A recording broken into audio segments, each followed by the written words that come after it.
političnem sistemu in v družbi, v kateri trenutno se soočamo. Vsi prej, zdaj pridemo do medijev, vidim danes.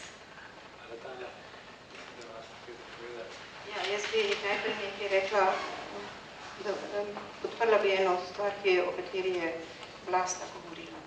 Namreč, da v resnici v Sloveniji strukturalno delujejo zavore, ki onemogočajo ženskam, da bi bile popravljene v politiki. In delujejo sistematično in moška vodstvo v strankah se tega zavedajo in se zelo spretno upirajo, da bi se stvari drugače postavili. To se je recimo videlo pri vsej verili, ki smo se šle v zvezi z uzakonjanjem kvot, način, kako so bile kvote sprejete, kako so še vedno neučinkovite, kako pravzaprav razen na najnižji ravni, se pravi v lokalni samoupravi so postavljene tako, da bo lahko prišlo do nekega objektivno pravilnega, bom rekla, uravnoteženega rezultata.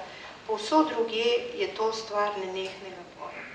Če ženske organiziramo veliko koalicijo pred vsakimi volitvami in strankam pritiskamo na glavo, da morajo dati izvoljiva mesta kandidatkam in če se vmes še zgodi to, da nastaneta dve novi stranki, ki ne veste čisto dobro, kje so njihova izvoljiva mesta, potem dobimo 33% žensk v parlament. Če pa tega ne naredimo, jih bomo imeli pa naslednjič 7-8%. To se pravi, tega se moramo zelo dobro zavedati, to ni tukaj ni nič slučajnega. Drugo, po celi tej verili, ki je trajala zadnjih 20 let, je meni ena stvar popolnoma jasna. Ženske v Sloveniji smo ogromno izgubile, ker smo v trenutku, ko je prišlo do prevrata iz socializma v pluralni sistem, ženske smo zamudile stopiti v vodstvo političnih strank in dobiti tiste vzvode moči, ki dejansko pomagajo, ki dejansko odločajo. Tega nismo naredili, ni nas bilo v vrhu političnih strank, zato nas ni bilo v parlamentu, zato nas ni bilo v vladi, zato nas ni bilo nikjer, kjer so bile ekonomske odločitve sprejete in poglejte, odločitve so šle v korist najšibkejših v družbi, ki jih ponavadi ženske zaščitimo zaradi tega, ker smo tudi same del tega pretežno ekonomsko šibkejšega dela družbe. To se nam lahko v tej situaciji ponovi. Nobene garancije ni, da bi vstajniško gibanje, če se spremeni v stranko, dejansko bilo zavestno drugače postavljamo glede teh vprašanja. Se pravi, če se ženske same ne organiziramo, če ne bomo toliko drugače delovali, se bo zgodba ponovila. Jaz bi rada to preprečila, koliko je pač v moji moči. Zakaj ženska vlada v senci? Nobenega načina ni, da bi v tem trenutku lahko pritisnili na obstoječe stranke in na njihov izbor, kdo bo minister. Ne more. Ker bodo to stranke suvereno odločile same in kot vidite, že odločajo po principu glavno, da je naš, če je pismen, ni tako važno. To se pravi, imamo problem s kvaliteto ljudi, ki bodo prišli in bodo urejali stvari v najtežjih časih. Kaj lahko civilna družba tukaj naredi? Jaz mislim, da kot drugega, kot da kaže te politiki ogledalo z stališči, ki so zrelejša in boljša od teh, kot oni, ki dejansko odločitve sprejemajo, druge poti ni. In recimo vlada v senci je ena možnost, da to počneš. V Srbiji to ženske delajo že nekaj let, ustvarile so jo na en poseben način, ne bom šla zdaj v te podatke, kako so to delale, ampak zanimivo je, da so v bistvu na ta način nenehno pritiskale na to, da bi bile odločitve tisti, ki dejansko vladajo boljše. Koliko so uspele, je zdaj drugo vprašanje, ker je tudi vprašanje, koliko je politika v nekem trenutku pripravljena prisluhniti. No, zdaj naša politika mislim, da je v točni zagati, da bo počasi si odmašila v šest. Hvala lepa. Imamo še kakšen prispevek na to temo? Če ne, pa potem seveda vabim javnost in vas prosim, da postavite vprašanja komorkoli pa čez. Prosim, če poveste tudi koga stavite.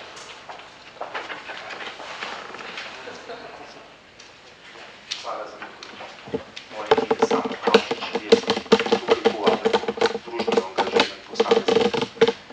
Napisal sem eno knjigo, ki se imenuje Enotna politična teorija.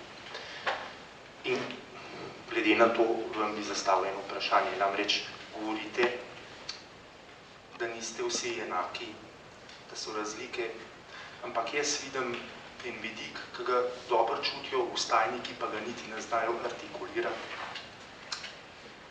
Namreč vidik enakosti v tem, da se nihče od vas ne reflektira, niti ne vpraša in tudi cel diskurs sploh tega ne obravnava, substanco oblasti. Ali če povem to preprosto, nihče se ne vpraša v to, a sme parlament odločati, a se Ankaran odcep od Kopra, a se ne.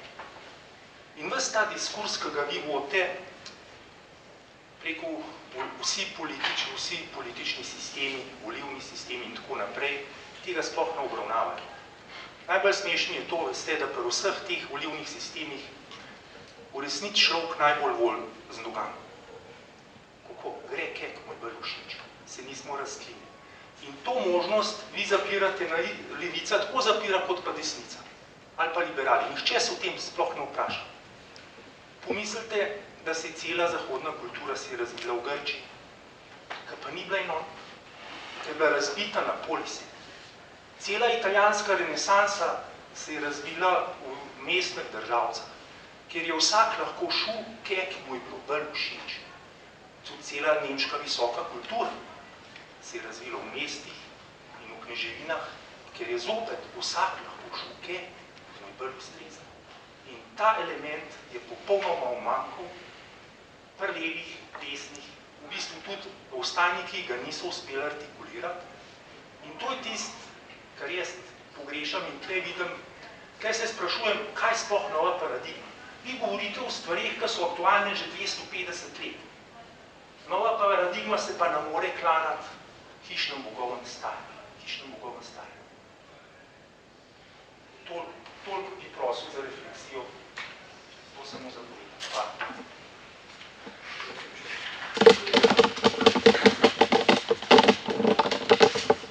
Lepa. Ja, jaz bi imel samo eno vprašanje, komentar, ampak bi rad slišal tudi odzive z vaše strani. Ko s simpatijami jaz spremljam vse to gibanje, ampak hkrati tudi z vprašanji, ki se mi ob tem pojavljajo in seveda vprašanji, ki ste jih nekatera naslovili, nekatera pa ne, namreč vrnil bi se na začetek. Rekli ste od začetka, kaj vse bi lahko neposredna demokracija prinesla in seveda hkrati postavili vprašanje, kje so njene meje. In zdi se mi, da tukaj pri tem spraševanju, kje so njene meje, manjka pač en element. Jaz bi rekel, ta element je sistemska učinkovitost in učinkovitost prilagajanja tega sistema, to je del tega istega koncepta. Tu ne mislim na učinkovitost v smislu, koliko nastane, da sprocesiramo neko odločitev, ampak kaj na koncu pravzaprav odločanje po eni poti, po poti neposredne demokracije ali pa po poti posredne demokracije pomeni z vidika učinkovitosti sistema in prilagajanja tega sistema. Če malo karikiram, če bi se neposredno demokracijo odločali, potem ali bomo imeli obvezne šole pod Marijo Terezijo, jih ne bi imeli. Če se spomnite zgodovine, koliko je bilo protestov takrat, pa tudi krompirja mogoče ne bi sadili in še marsičesa ne.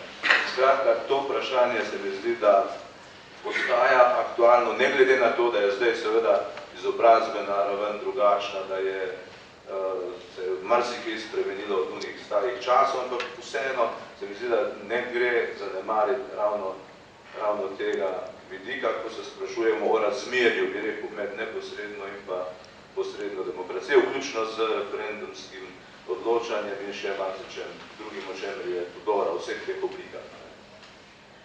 Tako da tisto, kar se mi zdi, da je ključno pri manjka meni pri teh premislekih in gibanju in razpravah, je ravno ta ekonomski moment, povezan tudi z tem, da živimo v nekem drugem okolju, kot smo leta nazaj, v okolju globalnega sveta, zlasti globalnega ekonomskega sveta, iz katerega preprosto ne moremo pobegniti, ampak se lahko samo sprašujemo, kako se bomo nam učinkovito prilagajali.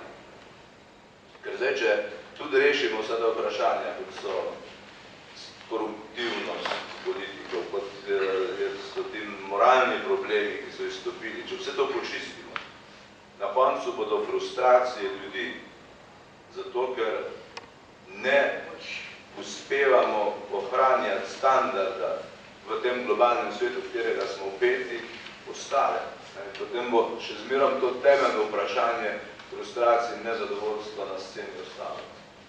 Je pa res seveda, da pa vsa ta dodatna vprašanja, okrog teh, ki se zdaj debatirajo, ki zahtevajo prečiščenje in politiki in še kje drugje, še dodatno obremenimo. Ampak jedro se treba pa nekje globoko v ekonomiji. Tukaj mogoče malo zveni to spet razredno marksistično, če ta diskurs peljemo, ampak zdi se mi, da bo na koncu treba tudi na to vprašanje odgovoriti. Zanima me, če reflektirati to vprašanje, pač vsak to svoje.